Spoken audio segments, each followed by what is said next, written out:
بسم اللہ الرحمن الرحیم۔ السلام علیکم، آپ دیکھ رہے ہیں الف نیوز اور میں ہوں آپ کے ساتھ ماجد علی۔ شامل کرتے ہیں آج کی ہیڈ لائن۔ یوکرین تنازعہ، امریکہ اور روس مذاکرات کے لیے تیار۔ بھارت حجاب تنازعہ، ایرانی طلبہ کا بھارتی سفارت خانے کے سامنے شدید احتجاج۔ امریکی صدر جو بائیڈن یوکرین کے مسئلہ پر روسی ہم منصب ولادیمیر پوٹن سے مشروط ملاقات پر رضامند ہو گئے۔ روس یوکرین کشیدگی، امریکہ نے اپنے شہریوں کو حملوں سے متعلق وارننگ جاری کر دی۔ ایران کے ساتھ مذاکرات کا نیا دور شروع کرنا چاہتے ہیں سعودی وزیر خارجہ۔ ایران میں جنگی طیارہ گر کر تباہ، 2 پائلٹ سمیت 3 افراد ہلاک۔ روس پاکستان کے درمیان تعمیرات اور گیس پائپ لائن کے شعبوں میں تجارت کے معاہدوں کا امکان۔ ملکی صحافتی تنظیموں نے مشترکہ بیان میں پیکا آرڈیننس کو مسترد کر دیا۔ پاکستان اور دنیا بھر کی خبروں سے باخبر رہنے کے لیے الف نیوز کو سبسکرائب کر لیں اور بیل آئیکن کو کلک کرنا نہ بھولیے گا۔ ناظرین، اپنی آرا کا اظہار کمنٹ سیکشن میں لازمی کیجیے گا۔ ہیڈ لائنز آپ نے جانی، اب بڑھتے ہیں خبروں کی تفصیلات کی طرف۔ یوکرین تنازعہ بات چیت سے حل ہونے کی طرف اہم پیش رفت۔ امریکہ اور روس یوکرین کے معاملے پر سمٹ کے انعقاد پر متفق ہو گئے، جس کی تصدیق وائٹ ہاؤس کی جانب سے کی گئی ہے۔ امریکی پریس سیکرٹری جین سیکی نے اپنے بیان میں کہا ہے کہ امریکہ حملہ نہ ہونے تک سفارتکاری کو آگے بڑھانے کے لیے پرعزم ہے۔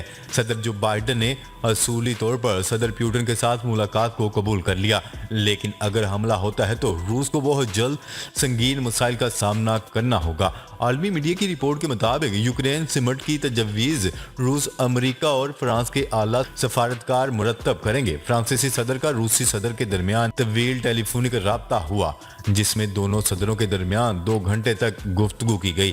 امریکی صدر جو بائیڈن کی نیشنل سیکیورٹی کونسل کے ساتھ بھی اہم میٹنگ ہوئی، جس میں روس کی جانب سے یوکرین کی سرحد پر فوج کی تعیناتی پر غور کیا گیا۔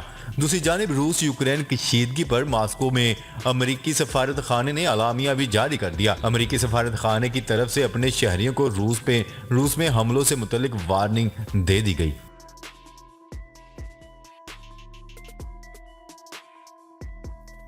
بھارت حجاب تنازع کے خلاف احتجاج دنیا بھر میں پھیلنے لگا۔ ایرانی طلبہ نے حجاب پر پابندی کے خلاف بھارتی سفارت خانے کے سامنے احتجاجی مظاہرہ کیا۔ طلبہ نے حجاب پر پابندی کے خلاف پلے کارڈز بھی اٹھا رکھے تھے، جس پر بھارت میں مسلم طلبات کو انصاف فراہم کرنے کے مطالبات درج تھے۔ طلبہ نے حکومت سے مطالبہ کیا کہ بھارت میں حجاب پر پابندی کے خلاف ایران مذمتی بیان جاری کرے۔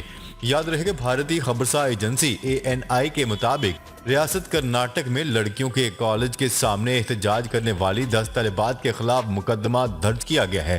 بھارتی ریاست کرناٹک کے تعلیمی اداروں میں حجاب پہننے پر پابندی عائد کر دی گئی تھی، جس کے بعد ریاست میں احتجاجی مظاہرے کیے جا رہے ہیں۔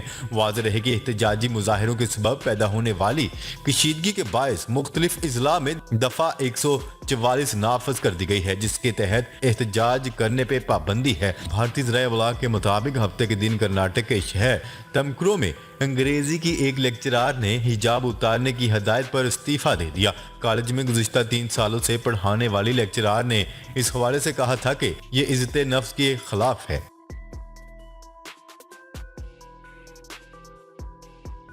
امریکی صدر جو بائیڈن نے یوکرین کے معاملے پر اپنے روسی ہم منصب ولادیمیر پوٹن سے ملاقات کرنے پر اتفاق کر لیا۔ وائٹ ہاؤس کی جانب سے جاری کردہ بیان کے مطابق فرانس نے امریکی صدر جو بائیڈن کو روسی صدر ولادیمیر پوٹن سے ملاقات کی تجویز دی تھی، جسے انہوں نے اصولی طور پر قبول کر لیا۔ وائٹ ہاؤس کا مزید کہنا تھا کہ امریکی صدر جو بائیڈن کی ملاقات صرف اس صورت میں ہوگی کہ روس یوکرین پر حملہ نہ کرے۔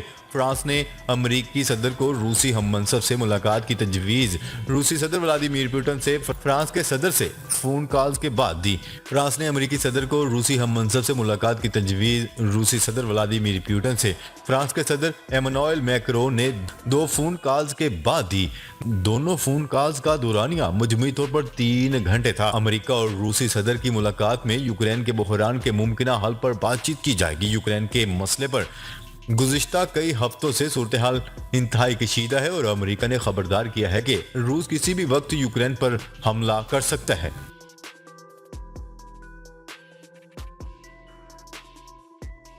روس اور یوکرین کی کشیدگی پر ماسکو میں امریکی سفارت خانے نے اپنے شہریوں کو حملوں سے متعلق وارننگ جاری کر دی۔ امریکی سفارت خانے کی جانب سے کہا گیا ہے کہ یوکرین سرحد کے ساتھ روس کے شہری علاقوں میں بھی حملوں کا خدشہ ہے۔ شاپنگ سینٹرز، ریلوے اور میٹرو اسٹیشن پر حملے ہو سکتے ہیں۔ سفارت خانے کے مطابق ماسکو اور سینٹ پیٹر برگ میں حملوں کا خطرہ ہے، لہٰذا امریکی شہری عوامی مقامات پر غیر ضروری جانے سے گریز کریں۔ امریکی سفارت خانے نے مزید کہا ہے کہ روس میں امریکی شہری انخلاء کی منصوبہ بندی کرے، شہری امریکی حکومت کی مدد پر انحصار نہ کریں۔ ایران کے ساتھ مذاکرات کا نیا دور شروع کرنا چاہتے ہیں سعودی وزیر خارجہ۔ سعودی وزیر خارجہ شہزادہ فیصل بن فرحان ال سعود نے کہا ہے کہ ایران کے ساتھ مذاکرات کا نیا دور شروع کرنا چاہتے ہیں۔ غیر ملکی خبرساں ایجنسی کی رپورٹ کے مطابق سعودی عرب نے ایران کے ساتھ براہ راست مذاکرات کی پیشکش کر دی ہے، اور سعودی وزیر خارجہ کا کہنا ہے کہ سعودی عرب ایران کے ساتھ مذاکرات کے لیے مذاکرات کے 5ویں دور کا شیڈول طے کرنا چاہتا ہے۔ انہوں نے مزید کہا ہے کہ ایران کو بھی موجودہ بنیادی مسائل کے حل کے لیے سنجیدہ خواہشات کا اظہار کرنا ہوگا، اور ہم امید کرتے ہیں کہ نئے طریقہ کار کی تلاش کے لیے سنجیدہ کوششیں کی جائیں گی۔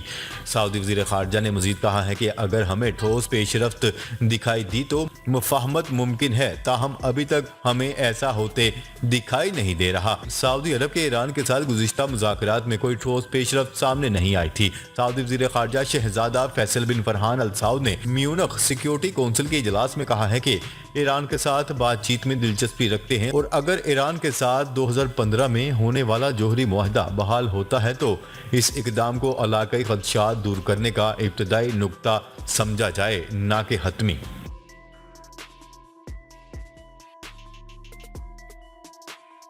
ایران سے افسوسناک خبر، ایران میں جنگی طیارہ گر کر تباہ، 2 پائلٹ سمیت 3 افراد ہلاک۔ ایران میں جنگی طیارہ گرنے کے نتیجے میں 2 پائلٹ سمیت 3 افراد ہلاک ہو گئے۔ غیر ملکی خبرساں ایجنسی کی رپورٹ کے مطابق ایران کے شہر تبریز میں جنگی طیارہ گرنے سے 2 پائلٹ اور 1 شہری ہلاک ہو گیا۔ شہری کھڑی ہوئی گاڑی میں بیٹھا تھا جو طیارے کا ملبہ گرنے سے ہلاک ہوا۔ ایرانی فوجی حکام کا کہنا ہے کہ طیارہ تکنیکی خرابی کے باعث تباہ ہوا۔ طیارہ ٹریننگ کے لیے استعمال کیا جاتا تھا۔ حکام نے مزید بتایا ہے کہ طیارے کے پائلٹ نے شہری آبادی کو جانی نقصان سے بچانے کے لیے اپنی جانوں کی قربانی دی۔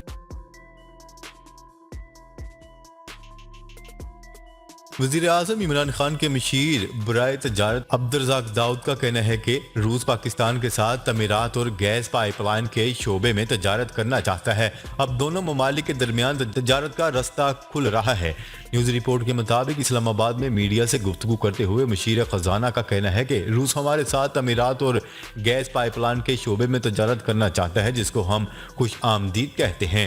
انہوں نے کہا ہے کہ منسٹری آف کامرس کی پوزیشن کے مطابق پاکستان کو بھارت کے ساتھ تجارت کرنا چاہیے۔ آخری بار جب بھارت کے ساتھ تجارت کھلی تو وہاں گیا تھا۔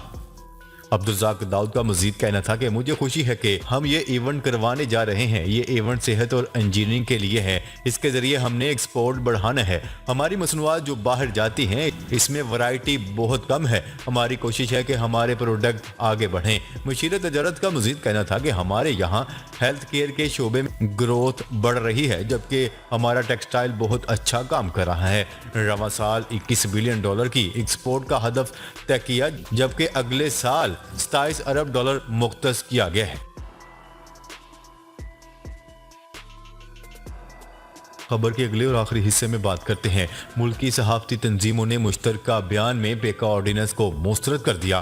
اپنے مشترکہ بیان میں صحافتی تنظیموں کا کہنا تھا کہ حکومت نے اسٹیک ہولڈرز کی جانب سے دی جانے والی تجویز کو نظر انداز کیا اور تنقیدی اور تعمیری آوازوں کو دبانے کے لیے صدارتی آرڈیننس جاری کیا گیا۔ صحافتی تنظیموں کی ایکشن کمیٹی کا کہنا ہے کہ ایسی کوئی بھی ترمیم قانون یا آرڈیننس جس میں آزادی اظہار کو دبانے کی کوشش کی گئی ہو، اس کے ہر فورم پر سختی سے مخالفت کی جائے گی۔ انہوں نے کہا ہے کہ آزادی صحافت کے تحفظ اور آزادی رائے کے فروغ کو یقینی بنانے کے لیے صحافتی تنظیموں پر مبنی جوائنٹ ایکشن کمیٹی اس کے خلاف جدوجہد کرے گی۔ خیال ہے کہ حکومت نے پریونشن آف ترمیمی آرڈیننس جاری کر دیا، جس کے تحت پیمرا کے لائسنس یافتہ ٹی وی چینلز کو حاصل استثناء ختم کر دیا گیا ہے۔ آرڈیننس کے تحت تنقید جرم بن گئی اور جرم ناقابل ضمانت ہوگا، جبکہ پولیس پکڑ کر حوالات میں بند کرے گی اور 6 ماہ میں مقدمے کا فیصلہ ہوگا۔